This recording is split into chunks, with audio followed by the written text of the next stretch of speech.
Olá, muito boa tarde, Isménia, tudo bem? É a primeirinha a entrar, estava aí já prontinha. A Isménia é da turma de Abril, certo? Já me consegue ouvir, Isménia? Respondeu, por favor.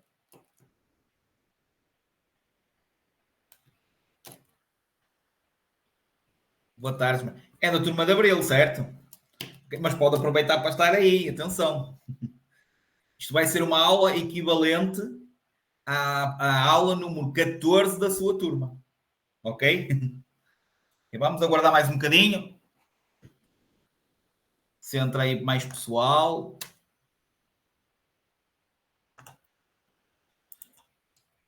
Normalmente eles estão habituados a fazer pelas gravações, acabam por muitas vezes não vir às aulas de revisões e não assistir muitas vezes em direto a estas aulas. Vamos lá ver quem é que vai entrar aí.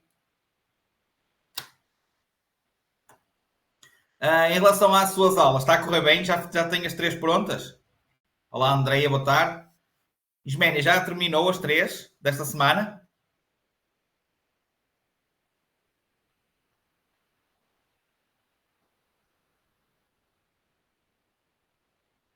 Ok, ok.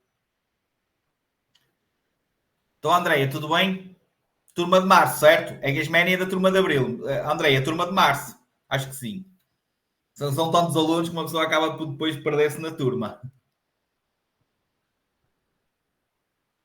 Pronto, no seu caso, Isménia, pronto, concentre-se a fazer as aulas todas direitinhas, ok? Esta não é da sua turma, mas obviamente pode estar aí. Está a correr bem, Andreia? Sim? Ok? Tens as aulas todas direitinhas? Tens alguma em atraso? Ou estás mesmo na aula traseira? Ok, muito bem, Andreia. Sim, senhora, tudo direitinho. Boa tarde, Ana. Turma de março, Ana. Desculpa lá estar a perguntar, hoje a aula é livre e depois vai passando e são muitos alunos, depois é uma Ana de uma turma. Está tudo direitinho? Tens alguma aula em atraso ou está tudo direitinho?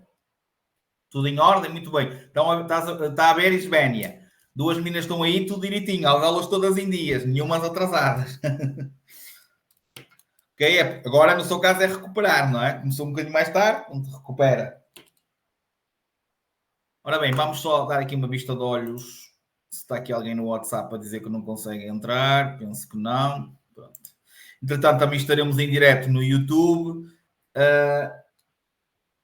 Iniciamos. Exatamente. Pronto, às 19h05 iniciamos a aula. Já agora, enquanto estamos à espera que chegue às 19h05, a Ana e a Andreia, principalmente estas duas meninas, têm. Só um bocadinho.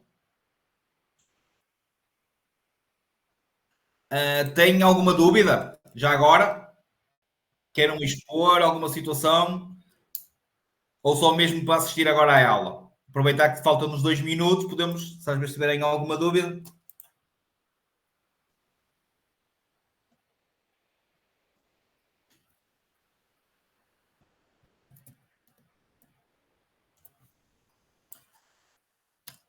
Tem alguma dúvida, Ana, Andreia? Tudo direitinho? Tudo direitinho? Ou seja, isso era a resposta à minha pergunta de há bocado.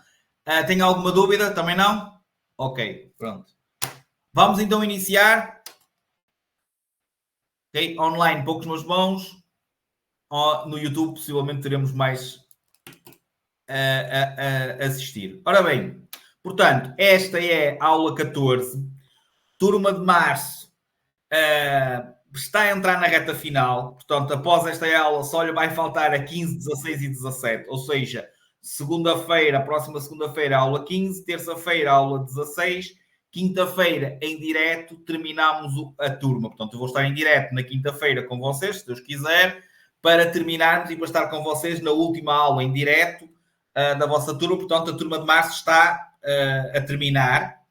Portanto, mesmo não estando online a maior parte deles, depois quando forem ver a gravação, não se esqueçam que estão a terminar. Atenção àquele prazo que está estabelecido para concluírem dentro do tempo. Como, por exemplo, no caso da Andreia e da Ana, está tudo direitinho, porque elas estão a dizer que está tudo direitinho, portanto não tem nada em atraso, ótimo, quer dizer que estão no caminho certo.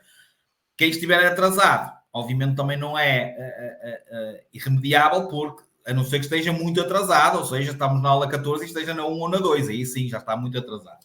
Ok? Ora bem, portanto, se não existem dúvidas, aula 14, turma de março, e é a aula, e vamos aqui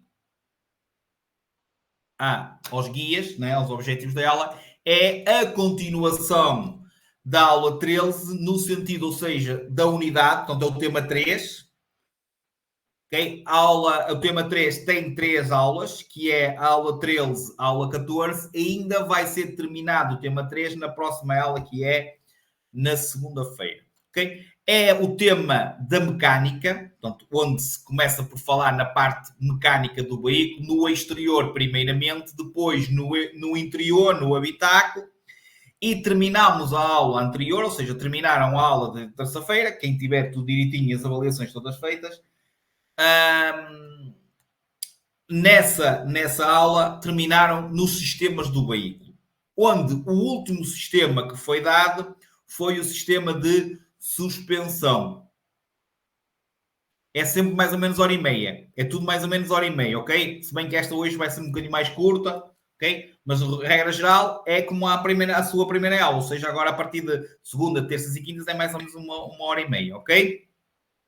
Certo? Portanto, depois vão fazer toda a formação, que vai dar acima das 28 horas, obrigatórias por lei, etc, etc, etc. Ok, Isménia? Pronto. Vamos agora concentrar-nos um bocadinho. Qualquer tipo de pergunta extra, Isménia, em relação à formação, faça no final. Ou seja, se for dúvida sobre a aula, ok. Se for esse tipo de dúvidas, por favor, só no final da aula ou então no início da aula. Está bem, Isménia? Pronto, só para tentarmos manter, obviamente, sempre a aula, ou seja, falarmos da matéria e continuarmos a falar da matéria. Portanto, terminamos a última aula a falar do sistema de suspensão, e um dos componentes de suspensão que se falou foi os pneus. Portanto, agora, não confundam pneus com roda. A roda em si é sistema de direção. Os pneus, que é aquela parte preta, que é isto que nós vamos hoje começar a aula a falar, é aquela parte preta de fora. Isso, pneus, é suspensão. A jante, a roda em si, já é sistema de direção. Ok? Portanto, vamos falar nos pneus, relevo, que é a espessura daqueles buraquinhos que os pneus têm, qual é a mínima. Vamos falar o que é que acontece se eles tiverem pressão a mais, o que é que acontece se eles têm pressão a menos, o que é que acontece se têm a direção desalinhada, como é que nós podemos ver então essa pressão dos pneus, onde é que nós podemos consultar no veículo, onde é que está registado para nós sabermos que tipo de pressão ou qual a pressão é que devemos utilizar no pneu X, Y ou Z. Okay? Depois passamos pela mudança de rodas, o procedimento normal, desde a imobilização do veículo, à sinalização do veículo e ao procedimento em si, o desapertar das porcas, o colocar o macaco, etc. Depois, em relação às avarias mais frequentes, é algo básico. O que é que nós falamos aqui mais frequentes? E quando falamos mais frequentes, o que é que nós, basicamente estamos a dizer que nós próprios, condutores, muitas vezes podemos resolver. Verificar o nível de óleo, mudarmos uma luz, dar bateria, porque às vezes pode faltar a bateria. Portanto, esse tipo de coisas que normalmente acontece e que o próprio condutor, certo? Até vamos falar por aqui, não vamos acrescentar muito mais, o próprio condutor pode simplesmente, ok? O próprio condutor pode simplesmente alterar, ou seja, fazer a substituição. Em relação às chapas de matrícula, identificarmos que todo o veículo a motor tem que ter matrícula, essa acho que já falei na última aula, exceto os trator-carros que não têm legislação própria. É 2 chapas, regra geral, os veículos têm 2 chapas, exceto os motociclos que só têm atrás. Tem uma matrícula, tem 2 chapas, a chapa da frente e a chapa de trás, né? Regra geral, ok? Depois, inspeções, aqui sim, vamos perder um bocadinho mais de tempo. Onde é que elas têm que ser feitas? Que tipo de veículos é que tem que ir à inspeção? Que tipo de documentação é solicitada para fazermos a inspeção? O que é que pode acontecer ao carro? Que tipo de deficiências é que ele pode ter? O que é que dá reprovação e o que é que dá aprovação na inspeção, certo? E depois vamos terminar falando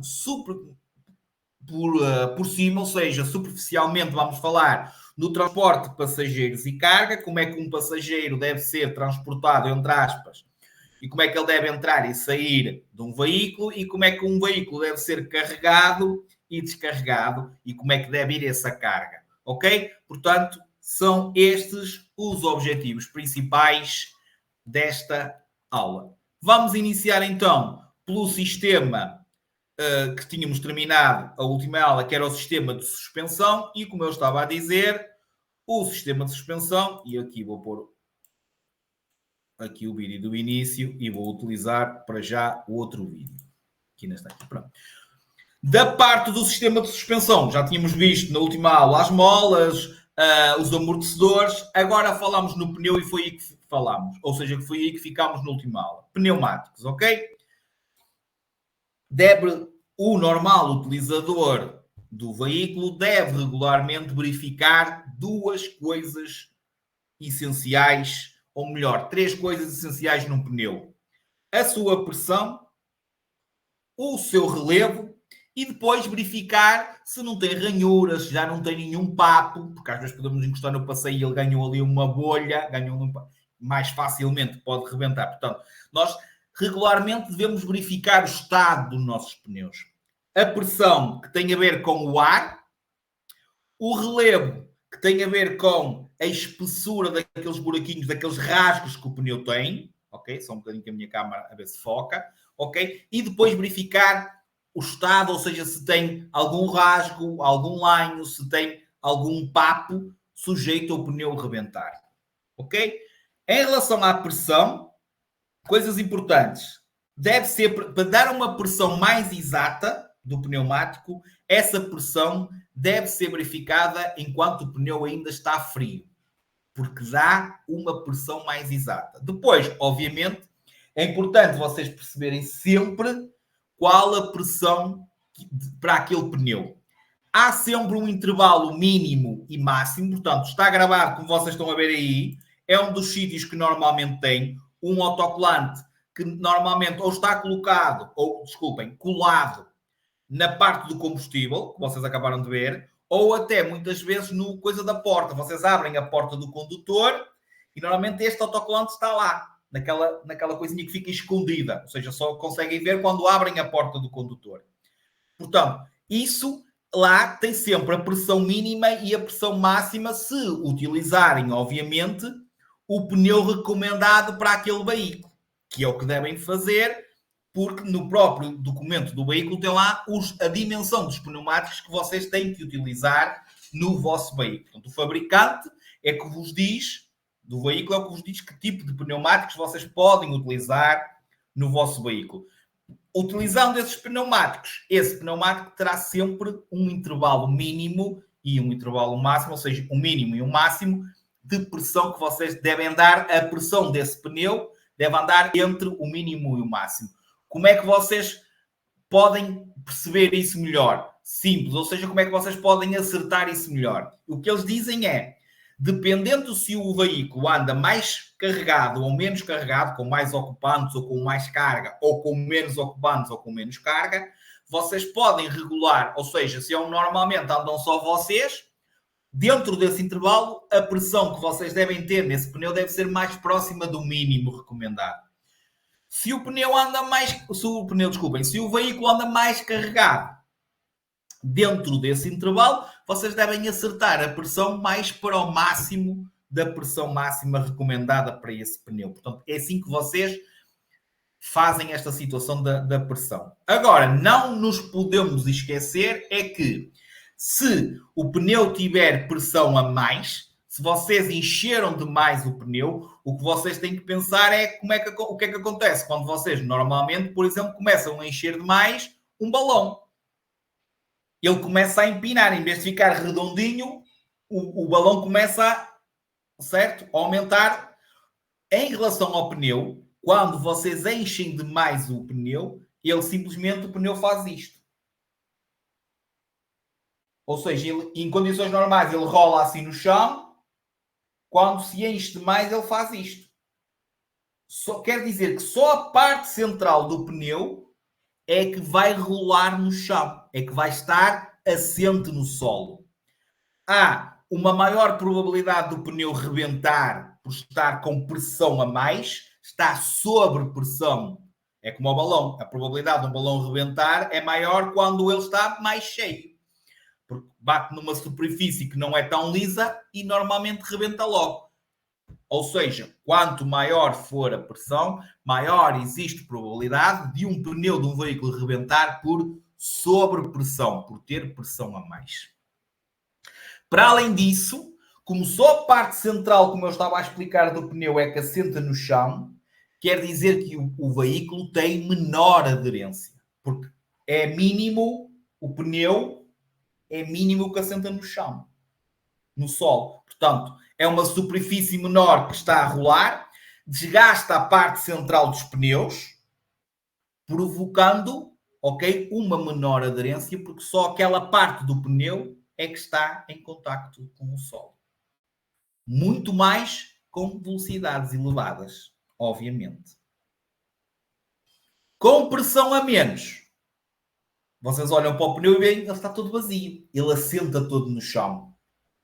O que é que acontece? Como ele tem menos pressão, para além de desgastar o pneu por ele todo, e por isso quando vocês às vezes veem na via bocados de pneu, desfeitos pneus, bocados de pneu aparecem aqui e outro ali, isso significa que esse pneu estava vazio demais, com pouca pressão, e rebentou, desfez-se por pressão, por ter pressão a menos. Portanto, sobre pressão rebenta por aquecimento. Desculpem, sobre pressão rebenta por estar com pressão a mais. Com pressão a menos, ele rebenta por sobreaquecimento. Portanto, sobreaquecimento sobre pressão. Esclarecido? Meninos que estão aí em direto.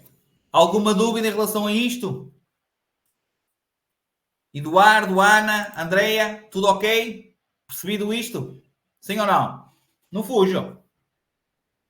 Ok? Isto tudo são perguntas que vos saem em relação aos pneumáticos. Em relação aos pneumáticos, antes de passarmos a esta situação que vocês estão a ver aí da rodinha, da alteração e da mudança da roda, que eu vou já puxar o vídeo para trás, ok? Só falar numa coisa muito importante, inclusive há examinadores que fazem esta pergunta no dia do exame de condução. Qual é o relevo mínimo? Ou seja, o que é isto? Em que estado, até onde é que o relevo do pneu pode ir, para vocês saberem ou terem que o substituir. Não pode chegar ao careca, como vocês já ouviram de certeza absoluta esta expressão. Portanto, ele tem que ser, o careca, ele estar liso. Ele já não pode ficar liso. Há ali um relevo mínimo. E o relevo mínimo, no caso dos veículos ligeiros, é 1,6 milímetros. 1,6 milímetros. Ou seja, a diferença entre a parte superior do pneu e aquelas ranhuras, no mínimo pode ir até ao 1,6 milímetros. Ligeiros. Motociclos e veículos pesados, o relevo mínimo é 1 milímetro. 1 milímetro. Dúvidas? Tudo ok? Isto sai, inclusive no exame de condução, há examinadores que fazem esta pergunta. Eles são obrigados a fazermos 3 perguntas. Esta é uma das que fazem muitas vezes. Há muitos examinadores a fazerem isto. Não vou dizer, já foi há muito tempo. Não podem dizer isso. Ok? Mudança de roda em caso de emergência. Parte seguinte. Primeira situação, detectam que tem um furo, normalmente começam logo a ouvir um barulho esquisito ou a própria direção a começar a tremer ou o carro a fugir-vos para um determinado local, portanto começam logo a sentir ali um desequilíbrio qualquer no vosso veículo. Procurem um local que seja o mais seguro possível, um local plano, que tenha um piso resistente. Porquê? Porque vocês vão meter o macaco, se for terra ou se não for resistente, simplesmente o macaco vai se enterrar e vocês não vão conseguir subir o veículo. Portanto, procurem um local seguro, o mais seguro possível, um local plano e um local com resistência para, obviamente, suportar o peso do veículo. passo seguinte é a sinalização do veículo, ou seja, para termos condições para executar essa mudança, ok? O mais em segurança possível. Colocar colete, portanto, saímos do veículo, vestimos o colete e vamos colocar o triângulo de pré-sinalização. Eu vou repetir isto na próxima aula, mas não se esqueçam, a colocação do triângulo de pré-sinalização deve ser feita nunca a menos de 30 metros do veículo que querem sinalizar. Portanto, o triângulo tem que ser colocado a 30 ou a mais metros, mas a condição principal é que ele tem que ser visível a 100. O triângulo tem que ser visível a 100. Ou seja, se for uma curva, vocês, por exemplo, em vez de ter a colocar a 30, vão ter que colocar a 50, se calhar, metros para o triângulo ser visível a 100. Vão ter que colocar o triângulo antes da curva. Ok? Portanto, o triângulo é mais uma pergunta que muitas vezes no exame de condução também me sai, ok? Que é a colocação do triângulo. Imaginem que nós vamos aqui na via e o vosso veículo avaria. O que é que vocês têm que fazer? E vocês dizem, ok, tentar imobilizar o veículo em segurança, ligarmos as luzes de perigo, os indicadores de mudança de direção e funcionamento simultâneo, ou seja, que vocês chamam 4 piscas, ou pisca-alerta, certo? Depois, colete, colocar o triângulo nunca a menos de 30 para ser visível a 100 metros. A partir do momento que está isto tudo colocado, vamos então proceder à mudança do pneu. Retirem da mala tudo o que for necessário. Ou seja, a chavinha para desapertar as porcas, o pneu suplente e o macaquinho, como vocês estão a ver ali. Antes de subirem o veículo, ou seja, antes de colocarem um macaco e começar a subir o veículo, primeiro tem que desapertar um bocadinho cada porca. É o que está a acontecer. Depois, ou antes disto, deixem-me só. Ok. Portanto, antes de levantarem o veículo, desapertem só um bocadinho cada porca, que é o que está a acontecer, como vocês estão a ver aí. Depois de um bocadinho desapertado, colocam o macaco e começam a subir o veículo. Subam o veículo de maneira não só a tirar o pneu que está furado, mas não se esqueçam que depois vão ter que meter um cheio. E ao meter um cheio, se ele for da mesma dimensão, mas cheio, vai ter que ter mais espaço que aquilo que necessitamos para tirar o pneu vazio. Portanto, subam logo de uma vez, de maneira a sair, não só a sair o pneu danificado, o pneu furado ou rebentado, e a entrar o pneu já em condições. Ok? Portanto, retiram o resto das porcas, desapertam o resto das porcas, retiram o pneuzinho, colocam novamente o outro pneu, fazem um ligeiro apertar das porquinhas, que deve ser em cruz, como vocês estão a ver aí, baixam totalmente o macaco e depois sim vão a dar o aperto final às porcas. Pergunta de exame, para que lado é que enrosca ou desenrosca uma porca?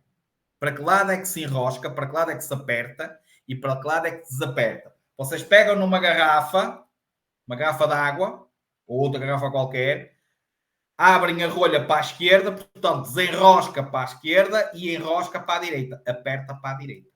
Para que lado é que se apertam a porca? Para a direita. Para que lado é que desaperta? Para a esquerda. Esta é a tática. Entendido isto das rodinhas? Sim?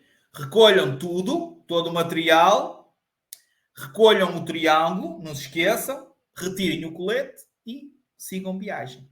Tenham atenção ao pneu suplente se ele está em bom estado. Por isso é que nós temos que verificar sempre também se o pneu inserido, ou seja, não só os 4 pneus que, regra geral, estão em circulação, estão em condições, mas também verificarmos de vez em quando se o pneu suplente está em condições para que, se for necessário, ele possa substituir um dos outros pneus. Sim ou não? Correto e afirmativo? Ok, muito bem. Primeira palavra-chave, aula 13, desculpem, aula 14, já me estava a enganar, número 85. 85. Ok? Primeira palavra-chave, aula 14, turma de março 24, número 85. 85. Desde já peço desculpa aqui para a qualidade do vídeo. Este vídeo tem cerca de 50 minutos, por isso é que ficou assim meio tremido. Portanto, também serve apenas e só de suporte, como vocês sabem. E vamos passar para a parte das inspeções. Primeiro, não confundir inspeção periódica, obrigatória, com revisão do veículo. Revisão é quando vocês levam o veículo à marca ou a uma oficina qualquer e vão-lhe mudar o óleo, vão verificar a afinação do motor, se está a consumir combustível a mais, etc, etc, etc. Inspeção, e dizer-se inspeção periódica obrigatória, é algo obrigatório que, dependendo do veículo, na X data, no X dia, ou até um X dia, até uma X data, vocês vão ter que obrigatoriamente levar o vosso veículo a essa inspeção. Visa, ok? Serve para confirmar com regularidade a manutenção das boas condições de funcionamento e segurança de um veículo.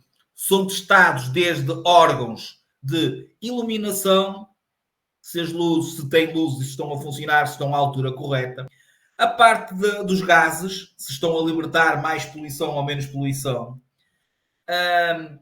O sistema de travagem, se está a travar bem ou não, se há um desnível na travagem, se uma roda trava mais do que outra, por exemplo. Depois, obviamente, o sistema de suspensão, se os amortecedores estão em funcionamento, se tem folgas ou não, portanto, é metido o carro numa fossa e o inspetor vai lá por baixo, vai abanar o carro, a ver se detecta ou fugas de óleo, fugas de gasóleo, ou algum tipo de anomalia em termos de coisas, peças soltas, qualidade de outro tipo de sistemas. Ok? Então, estas inspeções visam, obviamente, para testar o funcionamento do veículo, quer essencialmente a ver se ele tem segurança, ou seja, se tem condições de circulação. Ok? Dúvidas? Nada? Posso seguir? Eu queria mais. Também para eu pousar a minha voz e para vocês estarem aí. Está ok? Sim? Sim ou não? Fugiram todos outra vez? Ok. Ora bem, portanto, quem é que tem que ir à inspeção? Que veículos é que tem que ir à inspeção? Não se esqueçam, todos os automóveis, portanto, ligeiros e pesados, todos os automóveis têm que ir à inspeção. Vamos ver já, obviamente, os prazos que têm que ser estabelecidos por eles. Não esquecendo que os reboques e os semi-reboques dos veículos pesados também têm que ir à inspeção. Portanto, para além dos automóveis, têm que ir os reboques e os semi-reboques dos veículos pesados. E depois, ok, ainda existe, agora pela nova lei, embora ainda não estejam a ser feitos, os motociclos, e os motociclos, primeiramente era acima só dos 250 centímetros cúbicos, agora eles já querem pôr acima dos 125, portanto, qualquer motociclo que tenha uma cilindrada superior a 125 centímetros cúbicos, também, pela lei, tem que ir à inspeção. Ainda não estão a ser feitos e ainda não existem centros preparados diretamente para o fazer. Ok? Portanto, em regra geral, todos os automóveis e reboques e semi-reboques dos veículos pesados e, então, motociclos acima dos 125 centímetros cúbicos. Prazos. A partir do momento que vocês têm um automóvel ligeiro de passageiros, a primeira inspeção é ao fim de 4 anos. Depois, 2 anos. Depois, 2 anos. A partir do 8º ano, 4, 2 mais 2, passa a ser todos os anos. Até é sempre o dia e o mês da matrícula. Antigamente era o mês todo. Não, se você disser lá que o vosso carro é de 3 de janeiro de 2020, automóvel ligeiro de passageiros, ela é de dia 3 de janeiro de 2020, tem que ir à inspeção até 3 de janeiro de 2024. Depois, 3 de janeiro de 2026. 3 de janeiro de 2028.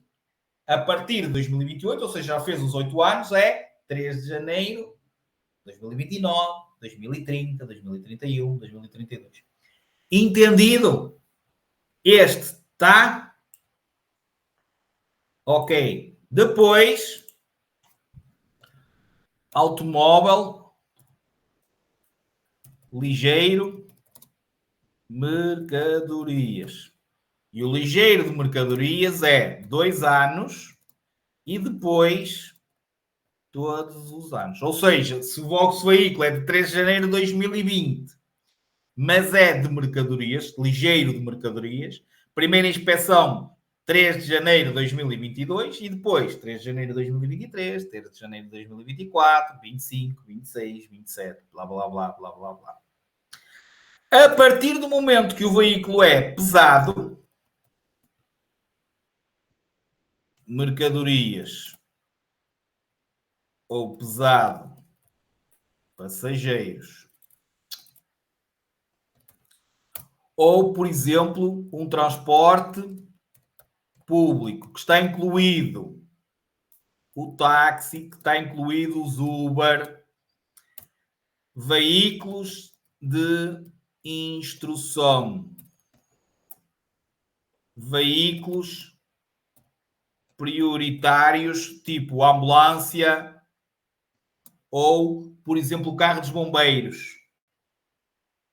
Okay? Os carros da escola de condução, por isso é que eu pus aqui veículos de instrução. Portanto, para estes é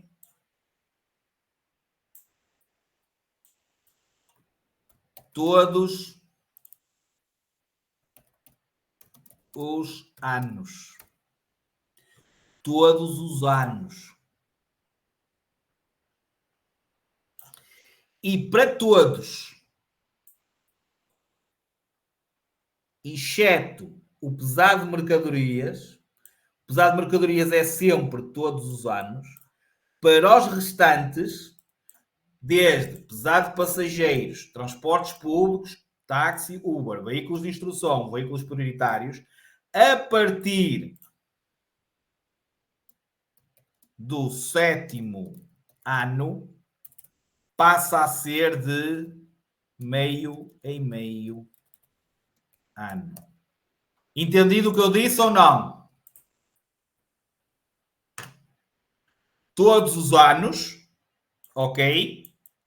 Mas estes que eu sublinhei, a partir do 7º ano, passa a ser de meio em meio ano.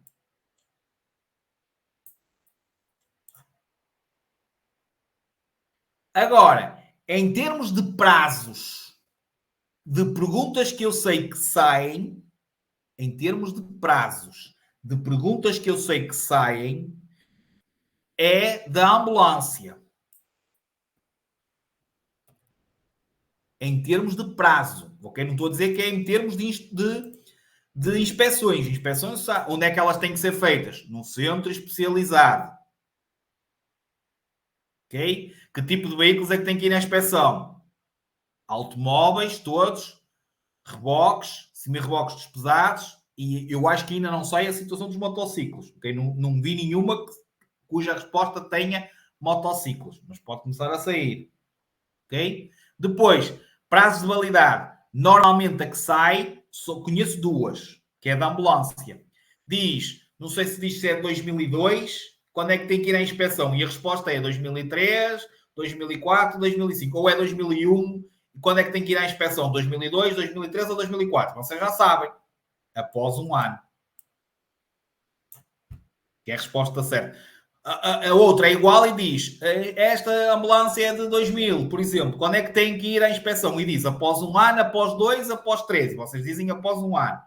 Quando diz o ano, diz 2000, vocês dizem 2001. Se disser 2002, vocês dizem 2003. Está entendido? Em termos de prazo, é a que eu sei que sai em relação às inspeções. Sim, Eichmann. Está lá a gravação na normal da aula 14 e está aqui, estou aqui em direto como todas as quintas-feiras. Mas a gravação já está lá, ok? Ou fazem, ou não é fazem, podem fazê-la lá e podem vir aqui igual, assistir. É como vocês quiserem. Pronto, não há problema. Pode surgir alguma dúvida e queiras questionar, percebes? Aqui em direto, podes fazê-lo. Portanto, as meninas, eu não sei se elas já fizeram ou não, elas têm disso, têm tudo. Se calhar até também já fizeram e estão aí a assistir na mesma. Portanto, podem estar aí sem problema nenhum. E devem. Quanto mais ouvirem, se calhar melhor fica. Não é? Digo eu. Portanto, em termos de prazos, é isto. Documentação. Tem que apresentar sempre o documento, o certificado de matrícula, o documento único automóvel, ok? O librete, se for à moda antiga, agora já é aquele documento só e alguns até já é aquele cartãozinho que parece o cartão de cidadão, ok? Portanto, documento único automóvel, certificado de matrícula, librete, whatever, um desses documentos que tem lá as características do veículo, o nome do proprietário, etc, etc, etc. Para além disso, regra geral, e se o carro não for a primeira vez que foi à inspeção, ou seja, já tiver havido uma inspeção anterior, tem que levar sempre a ficha da última inspeção.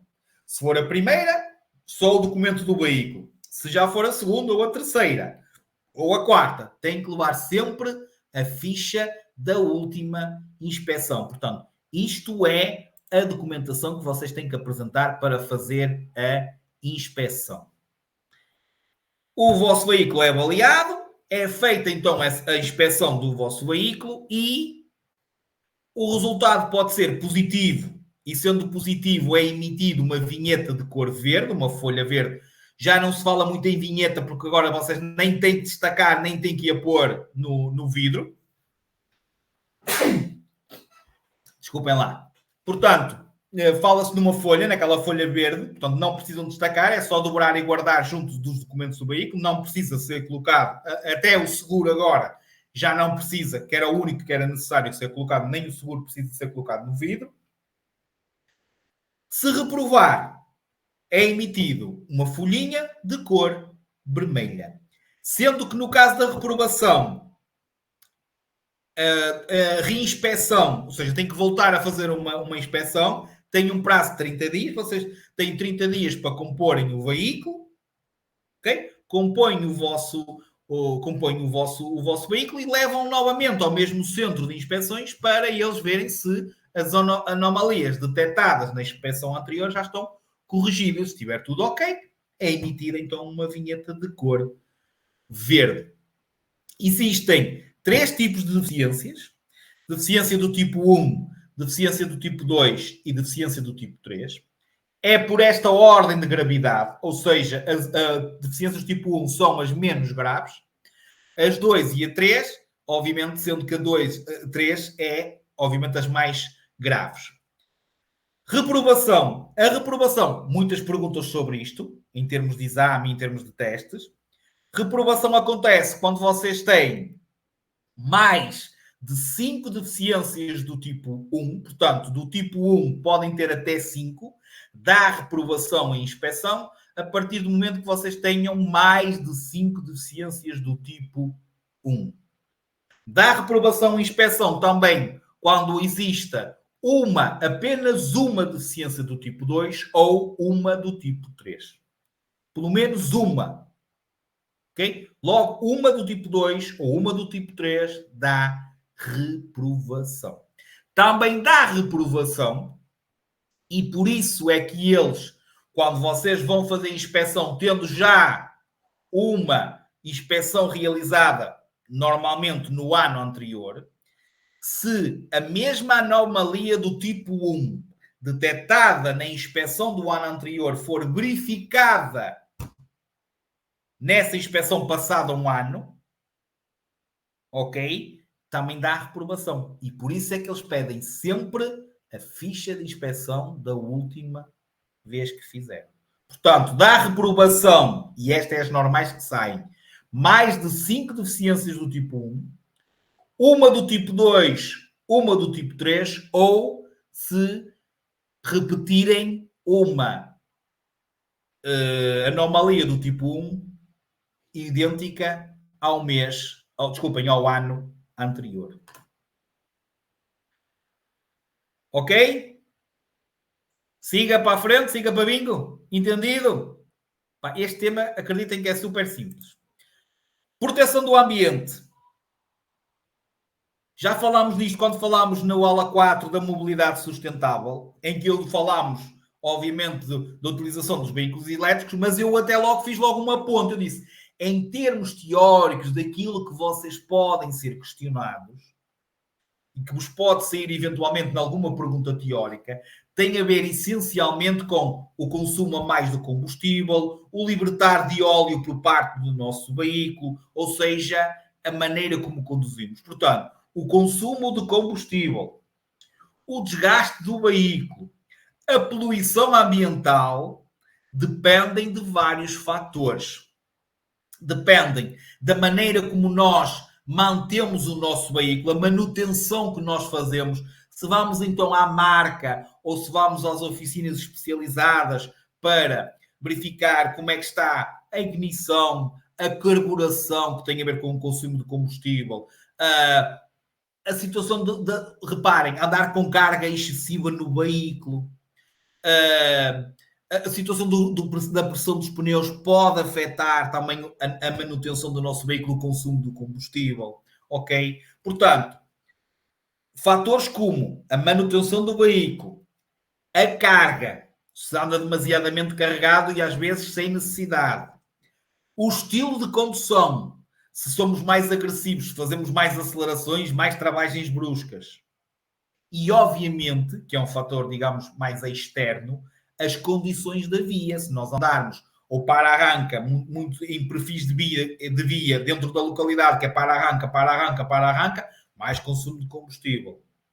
Certo? Então, tivemos tempo de sempre tentar, e até para a nossa sanidade mental, muitas vezes, porque nós queremos andar e estamos ali em filas, devemos sempre procurar alternativas para que estejamos o mínimo parado, muito mais com o carro a trabalhar. Ok? E daí estas situações que agora surgem do start and stop, etc. É tudo para que o veículo esteja o menos tempo possível em funcionamento.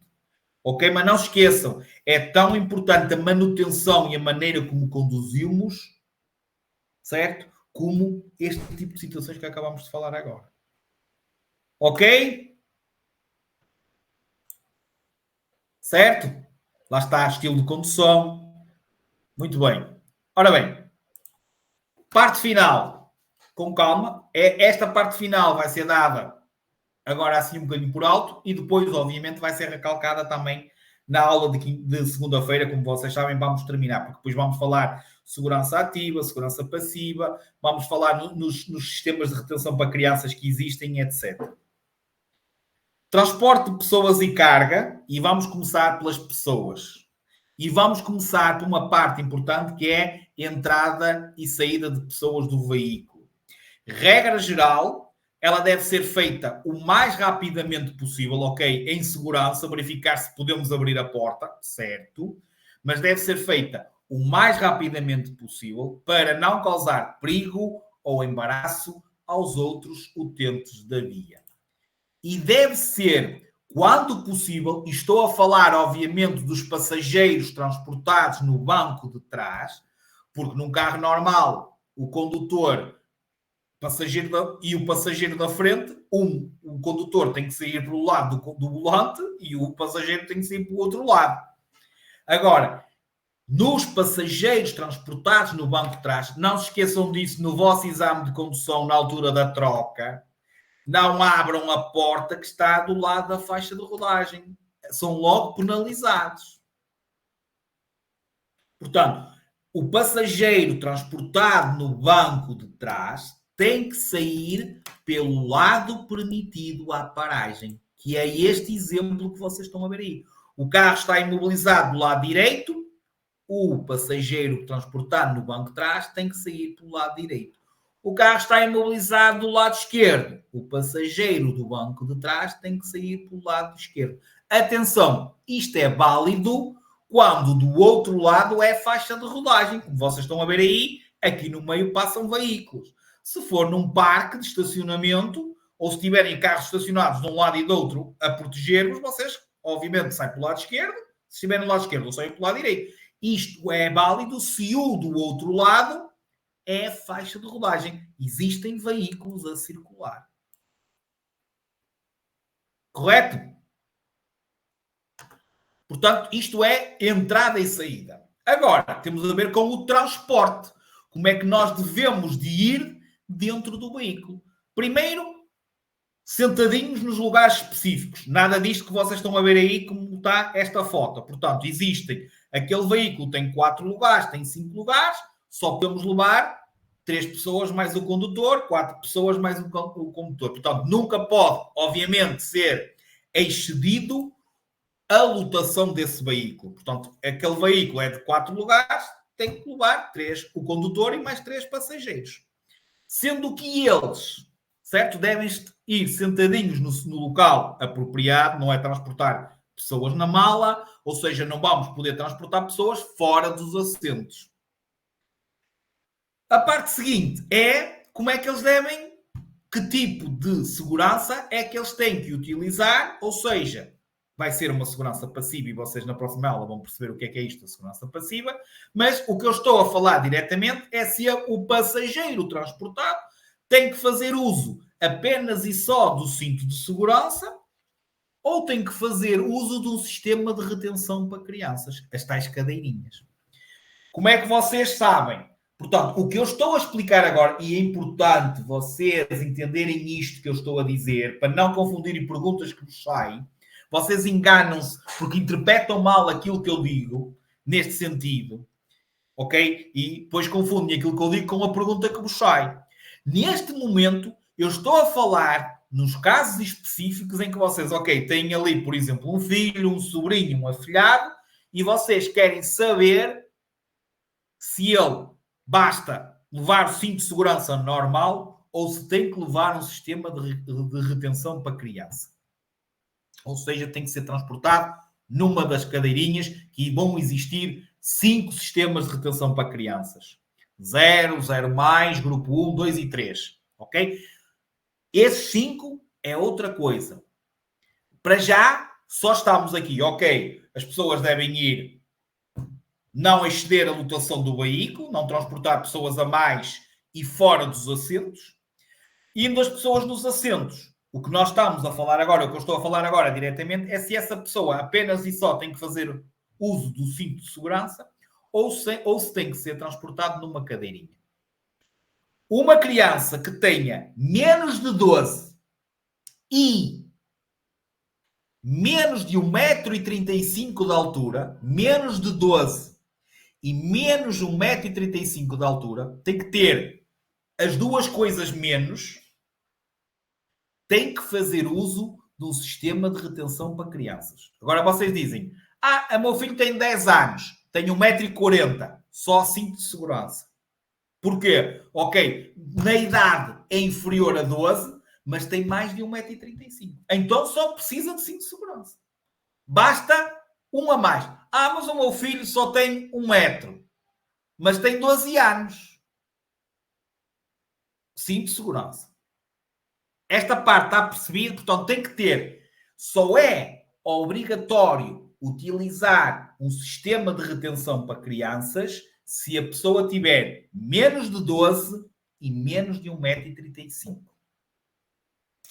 E agora são as perguntas que normalmente vos saem. E diz assim, o sistema de retenção para crianças, alto, aí já estamos a falar noutra coisa. Ou seja, eles estão a dizer, ok, esta criança tem menos de 12 e menos de 1,35 m. Qual é a cadeira que ele tem que utilizar? E o tamanho da cadeira, os tais 5 grupos, para vocês escolherem se é o 0, se é o 0+, se é o 1, o 2 e o 3, vai depender do tamanho e do peso da criança. Não tem nada a ver com a idade. E a pergunta que sai muitas vezes, o sistema de retenção para crianças depende da idade. Não depende da idade, depende do tamanho e do peso. A idade é importante para vocês saberem se ela tem que utilizar só cinto ou o sistema de retenção para crianças. Não se esqueçam que mesmo existindo o sistema de retenção para crianças, esse sistema de retenção para crianças, regra geral, é preso pelo cinto. Portanto, não estamos a utilizar o cinto pela frente, mas o cinto é o que está a prender muitas vezes. Agora que já existem esses sistemas novos. Aqueles carros que a cadeirinha tem gata nesse sistema. Ok? Mas a maior parte das cadeirinhas são presas com o cinto de segurança do veículo. Portanto, a criança com menos de 12 e menos de 1,35 m deve ser transportadas utilizando um sistema de retenção homologado, e esse sistema de retenção tem que ser adaptado ao seu tamanho e ao seu peso. Não tem nada a ver com a idade. O transporte de crianças nesse sistema de retenção deve ser feito no banco de trás, exceto quando não há lugares atrás, exceto quando não há cintos atrás, e mesmo existindo lugares e cintos atrás, as crianças até 3 anos, porque requerem por parte do progenitor uma atenção especial, e ele pode ir somente o pai ou a mãe ou alguém com ela, e como é de 3 anos e como a cestinha vai virada para trás, a mãe vai estar sempre preocupada a ver se o filho está bem. Então a lei permite ser transportada uma criança até 3 anos no banco da frente, sempre, mas a cestinha tem que ser virada para o banco e o airbag do lado do condutor ser desligado. Deixem-me ver se eu procuro aqui. Era ali aquela. Estão a ver aqui em baixo, a imagem de baixo? Sim ou não? Sim ou não? Ok. Obrigado. Portanto, até 3 anos, pode ser, regra geral, tem que ser transportada no banco da frente. Ok? Entendido isto do transporte de crianças e no transporte de pessoas? Não se esqueçam que a responsabilidade pela não utilização do cinto de segurança por um passageiro maior de idade é do próprio passageiro. A falta de uso de segurança por alguém maior de idade, a responsabilidade é do próprio e invoca ou implica um pagamento de uma multa. O condutor não levar cinto é uma contornação leve. Vocês também confundem isto. Grave é, ok, quando o condutor se faz transportar com uma criança menor de idade e essa criança não fazer uso do sistema de retenção. E aí a responsabilidade é menor, a responsabilidade é do condutor do veículo e o condutor incorre numa infração grave. Mas não é ele que não leva cinto. Ele transporta uma criança que é menor de idade ou então alguém que tenha uma deficiência, chama-se inimputável, que tem uma deficiência, que não consigo decidir que tem que utilizar o sistema de retenção. O responsável passa a ser o condutor, não é o pai, não é a mãe, não é o tio, é o condutor, que pode ser mãe ou não, ou pai ou não, ok? E aí a contaminação é grave. Quando é do próprio e é maior de idade, é só leve. Então, não confundam isto. Certo? No transporte coletivo de crianças e jovens até aos 16 anos, ok? Todos os lugares, que é o transporte escolar, todos os lugares têm que ter cintos. E naquela situação das crianças terem menos de 12 e menos de 1,35 m, tem que ter cadeirinha. E tem que ter um monitor, uma pessoa responsável, não só o condutor, tem que levar outra pessoa.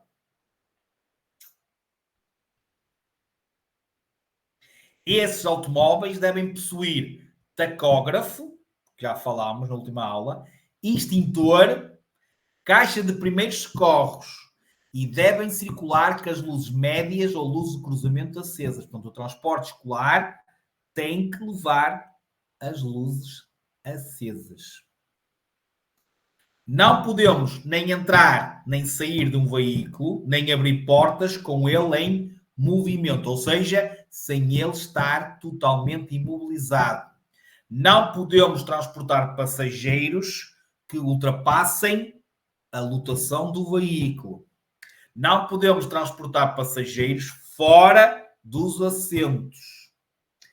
Não podemos transportar passageiros nos velocípedes, nas bicicletas. Não podemos transportar uma criança com idade inferior a 7 anos num motociclo, num triciclo e num quadriciclo. A não ser naqueles que tenham capota, caixa rígida. Ok? Certo? Está entendido isto? Vamos terminar agora com a carga? Ok, já vocês já estão a ver aí no vídeo. A diferença entre a saída e entrada de passageiros com carga e descarga de um veículo tem a ver aqui que, no caso da carga e descarga, a mesma pode ser feita pela retaguarda. Ou seja, carregamos ou descarregamos um veículo pelo lado permitido à paragem ou pela retaguarda. Se for do lado esquerdo, pelo lado esquerdo ou pela retaguarda. Se for do lado direito, pelo lado direito, como vocês estão a ver aí, ou pela retaguarda. Sempre o mais rapidamente possível, sempre de modo a causar o menos de perigo, o menos embaraço possível, sempre de modo a evitar ruídos, barulhos incómodos, ok? E então, pela retaguarda ou pelo lado permitido à paragem. Atenção que isto sai muito o que eu vou dizer agora. A partir do momento que nós carregamos o nosso veículo, temos que ter, obviamente, sempre irmos pela parte da segurança. A das principais e que sai mais tem que ficar assegurado o equilíbrio do veículo. Ou seja, quando o veículo esteja ou parado ou em andamento, a carga não se pode deslocar de modo a provocar desequilíbrio do veículo. Tem que ficar assegurado o equilíbrio do veículo, quer parado, quer em marcha. Ficar assegurado que a mesma não possa vir cair sobre a via. Então tem que estar bem acondicionada de modo a que a carga não possa cair na via. Que não reduza a visibilidade do condutor. Não pode reduzir a visibilidade do condutor, a não ser naqueles veículos que a própria caixa de carga já tapa pelo menos a visibilidade do retrovisor interior. Aí já está anulado, já está anulado. Não venha a ser arrastada pelo pavimento. Se for no transporte de animais, que não exceda o número permitido de animais para o transporte. Que, regra geral, não exceda os 4 metros a contar do solo, ou seja, a altura máxima, regra geral, para um veículo. Nos veículos destinados ao transporte de passageiros, que essa carga não possa, obviamente, aleijar ou retirar um lugar a esse passageiro. Ok? Só naqueles casos excepcionais, mas regra geral, não podemos carregar um veículo de modo a que seja também afetado o seu comprimento e a sua largura. No transporte de veículos de mercadorias a granel, sabem o que é isso de mercadorias a granel? Sabem o que é mercadorias a granel? Transporte de areia, que às vezes acontece que venha a sair, ou terra, que venha a sair às vezes, cai pedrinhas, certo? A carga não pode exceder, obviamente, a dimensão daquele painel que é depois para não poder cair sobre a via. Implica que o condutor esteja, implica que o veículo esteja carregado demais. Portanto, mercadoria a granel tem a ver com mercadoria solta, assim, tipo areia, às vezes o milho, essas coisas assim, isso é que é mercadoria a granel. Portanto, não podemos carregar ou transportar esse tipo de mercadorias a granel quando essa carga excede o limite, não é? É como levarmos um garrafão de 5 litros e tentar meter mais que 5 litros. Portanto, no caso da água vai transbordar mesmo. Portanto, não podemos, ele não pode exceder e normalmente deve ir bem tapada, que é para que não possa vir cair sobre a via. É proibido carregar e descarregar ou abrir portas dos veículos em andamento. O transporte de carga em motociclos, triciclos, quadriciclos, ciclomotores e velocípedes só deve ser feito, que foi aquilo que vocês estavam a ver aí. Isto é proibido, o que está aí, só deve ser feito em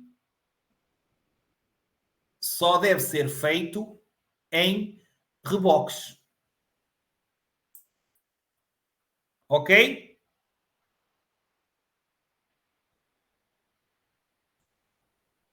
Sim? Registrem então aí a segunda palavra-chave.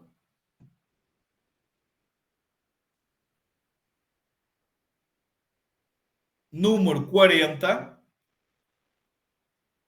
Segunda palavra-chave, número 40. 40.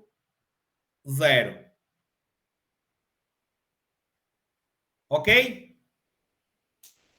Dúvidas? Tudo ok ou assim assim?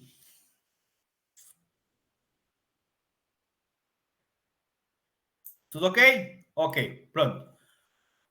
Obrigado por terem estado aí, por este bocadinho, certo? Hoje a aula era simples e rápida. Vão ver que não sei se já concluíram ou não, mas não há muito a acrescentar.